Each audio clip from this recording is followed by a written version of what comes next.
আচ্ছা বন্ধুরা, সবাই এত উল্টো পাল্টা বিভিন্ন ধরনের ব্লগ ছাড়ে, রিল ছাড়ে, সেগুলো এত ভাইরাল হয়। কিন্তু আমরা তো সাধারণ ঘরের বউ, হাউসওয়াইফ, গুছিয়ে সংসারটা করি, সময়টাকে ভালোভাবে কাটানোর চেষ্টা করি, যাতে আনন্দে হাসিতে খুশিতে থাকি। খুবই নর্মাল সাধারণ জীবনযাপন তুলে ধরি ইউটিউবের এই ছোট ছোট ভিডিওর মাধ্যমে। এগুলোতে কেন ভিউ হয় না? তাহলে কি মানুষের রুচিটা বদলে গেছে? মানুষ এখন খারাপ জিনিসগুলো শুধু দেখতে চায়, তাই কি? আসলে না। একটা শ্রেণীর মানুষ থাকে, তারা ওই খারাপ জিনিসটাই দেখতে পছন্দ করে। আর আমরা যেই ছোট্ট ছোট্ট কন্টেন্ট ক্রিয়েটার যারা, তারা যে এত কষ্ট করে সংসারের সমস্ত কাজ সামলে ভিডিওগুলো করার চেষ্টা করি, সেগুলো তাদের ঠিকঠাক মনেই হয় না। তাই তারা হয়তো দেখে না, তাই আমরা ভাইরাল হই না, তাই আমরা ভিউ পাই না। যাই হোক, নতুন আর একটা সকাল শুরু হলো তোমাদের সাথে। বর্মশাই প্রত্যেক দিনের মতোই, এখন যেহেতু গরম, সামনে বর্ষা আসছে, তাই আমাদের যে খাবার সবজিগুলো হয় সেটা বর্মশাই সকালবেলা 2-3 ঘন্টা সময় ওখানে দিয়ে আমাদের সকালের সবজিগুলো বাড়িতেই তৈরি করে নেওয়া হয়।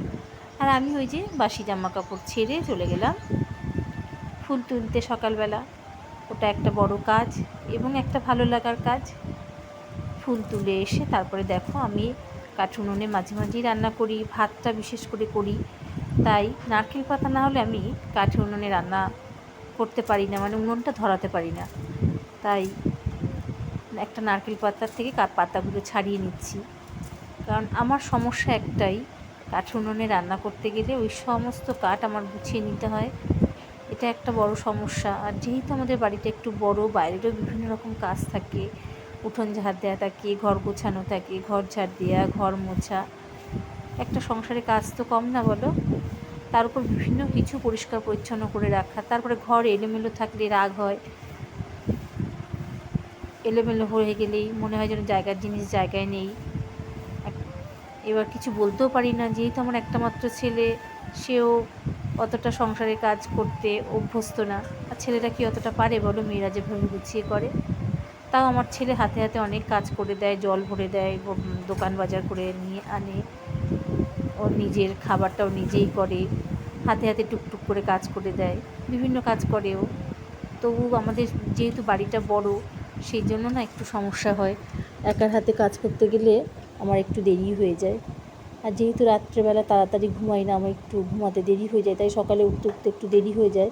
আর যেহেতু আমার খুব একটা তাড়া থাকে না যে সকালে বরমশাই অফিসে যাবে, আমার রান্নাবান্না কমপ্লিট করতে হবে, সেরকম তো কোনো সমস্যা নেই।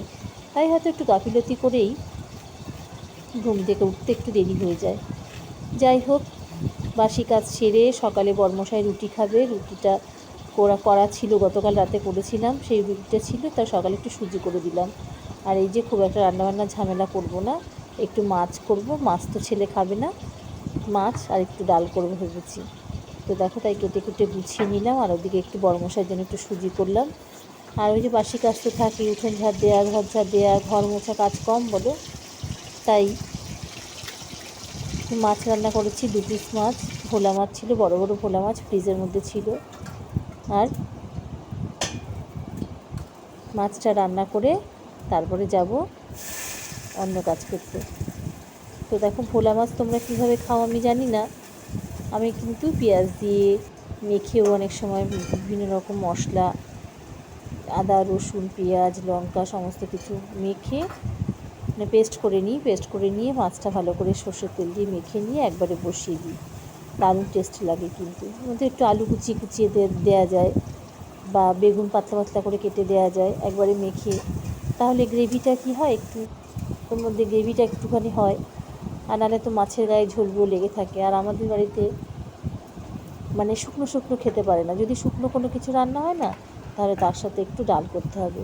তাই দেখো, আমি ভোলা মাছটা যেহেতু একটু শুকনো শুকনো করছি, একটু টমেটো আর পেঁয়াজ দিয়ে আমি রান্নাটা করলাম। খুব একটা রান্নার ঝামেলা আজকে করছি না, কারণ আমার একটু বেরোতে হবে, ওই কারণে খুব একটা রান্নার ঝামেলা করছি না। মাছের জন্য আর ডাল করবো, আর ছেলের জন্য ভাতের মধ্যে ডিম সিদ্ধ আলু সিদ্ধ দিয়ে দিয়েছি।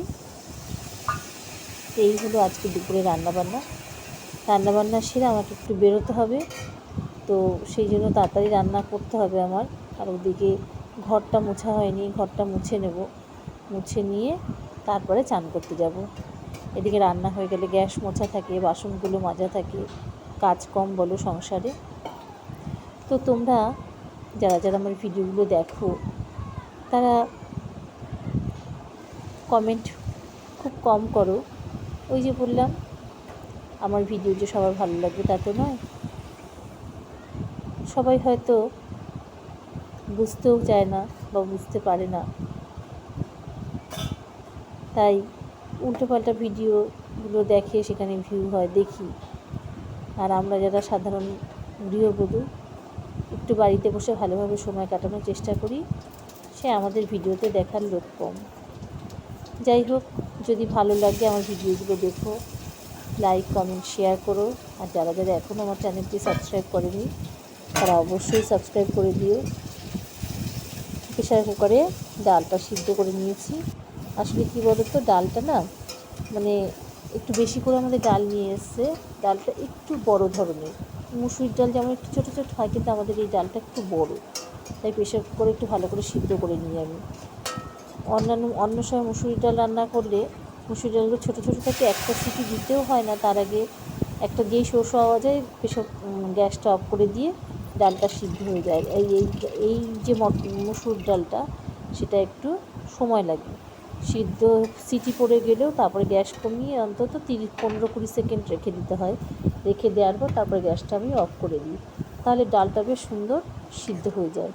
আর আমার ছেলের তো এই শুধু একটু ডাল হলেও যেন আর কোনো কথা নেই, ব্যাস। মাছ তো খেতেই চায় না, একটু ডাল আর একটু আলু ভাজা বা আলু সিদ্ধ তাই হলেই ওর খাওয়া হয়ে যায়। তারপরে দেখো শেষে রান্নাবান্না কমপ্লিট করে শেষে চলে আসলাম কাঠি উনুনে ভাত বসাতে। কাঠি উনুনে ভাতটা করলে কী হয়, গ্যাসটাও একটু সেভ হয়। আর আমাদের বাড়িতে তো প্রচুর পরিমাণে কাঠ থাকে, তাই আমার কাঠি উনুনে রান্না করতে না বেশ ভালোই লাগে। যাই হোক, তোমরা আমার যারা যারা ভিডিওগুলো দেখো তারা অবশ্যই কমেন্ট করো কেমন লাগছে। আর যদি কোনো খারাপ লাগাও থাকে তবে সেটাও কমেন্ট করে জানিও। তারপরে রান্নাবান্না সেরে চান করে খেতে বসলাম আমি, ছেলে, বরমশাই। কোনো সময় একসাথে আমাদের তিনজনের খাওয়া হয় না, খুব কম। তো আমার চান করে উঠলেই খিদে পেয়ে যায়, তো বরমশাই খাবারটা গুছিয়ে রেখে আমি চলে আসি রান্নাঘরে আমার খাবার গুছিয়ে নিই। তো আজকে ছেলে আর আমি একসাথে বসে